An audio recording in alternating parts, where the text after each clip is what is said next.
यह सबसे साहसी सैनिक है जिसे मैंने देखा। रंगरूट अंडे का एक झुंड प्रशिक्षण ले रहे हैं। अधिकारी ने एक ग्रेनेड उठाया और फेंक दिया। प्रशिक्षण के दौरान सैनिक चीखे और दौड़े। तभी एक दुबली आकृति सामने आई, बम को दबाकर अपने साथियों की रक्षा के लिए खुद को बलिदान को तैयार किया। वह स्टीव रोजर्स मार्वल का नायक था। WWY में कप्तान अमेरिका के विरोधी रेड स्कल ने कॉस्मिक क्यूब की शक्ति को हथिया लिया और बहुत से हाईटेक हथियार बनाए।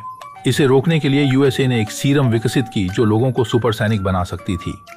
पतले स्टीव में युद्ध में लड़ने का साहस था। उसे सेना में 5 बार अस्वीकार किया गया क्योंकि वह कमजोर था, पर एक डॉक्टर ने उसके गुणों को पहचाना और उसे सीरम परीक्षण के लिए चुना। स्टीव शारीरिक रूप से सबसे कमजोर था, चढ़ और दौड़ नहीं सकता था, लेकिन उसके पास एक मजबूत मन था।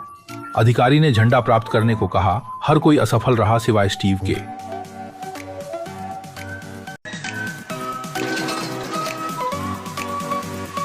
यहाँ आपके लिए प्रशिक्षण में स्टीव की बौद्धिक और बहादुरी न केवल एजेंट पेगी का पक्ष लेती है, बल्कि उसे एक प्रयोगात्मक उम्मीदवार के रूप में भी बाहर खड़ा कर देती है। डॉक्टर ने उन्हें बताया कि एक प्राकृतिक मजबूत व्यक्ति शक्ति का विश्राम खो देगा, जबकि एक बार कमजोर व्यक्ति दया और कठिन जीत की शक्ति को संजोना जानता है। लेकिन सुपर सीरम में भी दोष है। वह किसी व्यक्ति के सभी हिस्सों को मजबूत करता है। जो बेहतर है और जो बुरा है वह बदतर है। ये जानते हुए कि यह प्रयोग बहुत खतरनाक है, स्टीव बहादुरी से प्रयोगात्मक केबिन में चला गया। हैच बंद हो गया, प्रयोग शुरू हुआ। स्टीव को सुपर सीरम इंजेक्ट किया गया था और जब हैच फिर से खोला गया तो हमें यह जानकर आश्चर्य हुआ कि स्टीव का लंबा प्रयोग बहुत सफल हो गया। स्टीव एक सुपर सैनिक बन गया। लेकिन तभी जासूस ने बम उड़ा दिया। प्रयोगशाला ने डॉक्टर को गोली मार दी और सीरम ले लिया। स्टीव अब एक सामान्य व्यक्ति नहीं है। वह जासूस का पीछा करता है, कुछ सड़कों पर नंगे पैर रखता है, कूद जाता है और गोताखोर पकड़ा जाता है। उसने पूछना शुरू करने से पहले उसे पकड़ा और सीरम की अंतिम बोतल टूट जाती है। सीनेटर ने सिर्फ एक सिपाही के रूप में जो सुपर सीरम रखता था उसे युद्ध के मैदान में जाने से रोक दिया और युद्ध के लिए धन जुटाने के लिए चारों ओर प्रदर्शन करने के लिए कहा। हालांकि दिल में बहुत अनिच्छा थी। उन्होंने आदेश का पालन किया और एक शो के बाद एक भाग लिया और तब से उन्हें एक जोर से नाम कैप्टन अमेरिका भी मिला। लेकिन यह केवल सामान्य लोगों की राय है। आदेश एक शो के बाद एक भाग लेने के लिए आदेश दिया, तब से उनके पास एक जोर से नाम कैप्टन अमेरिका भी था। लेकिन यह सिर्फ सामान्य लोगों की राय है और असली सैनिक उसे नजरअंदाज करते हैं। मंच पर सैनिकों ने कैप्टन अमेरिका को अपमानित किया। पद छोड़ने के बाद कैप्टन अमेरिका बहुत दुखी था। वह एक सर्कस बंदर की तरह महसूस करता था और वह बहुत उदास था। मूल रूप से मैं फ्रंटलाइन पर लड़ना चाहता था, लेकिन यह अच्छा है। मैंने अब तक असली युद्ध के मैदान को भी नहीं देखा है। यह बहुत विफल है। एजेंट कार्टर उसे आराम देने के लिए आया और कहा कि 107वीं रेजिमेंट को दुश्मन को नष्ट करने के लिए भेजा गया था, लेकिन दुश्मन की पूरी सेना द्वारा कब्जा कर लिया गया था। इसलिए सैनिक बुरे मूड में थे। मुझे पता चला कि मेरे साथी मुश्किल में हैं और उनमें से उनके सबसे अच्छे दोस्त भी हैं। पुराने भूमि टीम ने नेता को बचाव के लिए आवेदन किया, लेकिन नेता ने कहा कि उन्हें समग्र स्थिति पर ध्यान केंद्रित करना चाहिए और अनिच्छुक टीम अमेरिकी को अपने आप पर कार्य करने का फैसला करने से इनकार कर दिया। सावधानी से पेगी ने कैप्टन अमेरिका के दिमाग को देखा। उसने आयरन मैन के पिता को मदद के लिए बुलाया। आयरन मैन के पिता ने निजी जेट में कैप्टन अमेरिका को दुश्मन सेना पर भेजा। कैप्टन खाली अकेले बेस में घुस गया। फंसे पुराने बू को पाया। पुराने बू ने स्टीव को देखा कि वह भ्रमित हो गया था।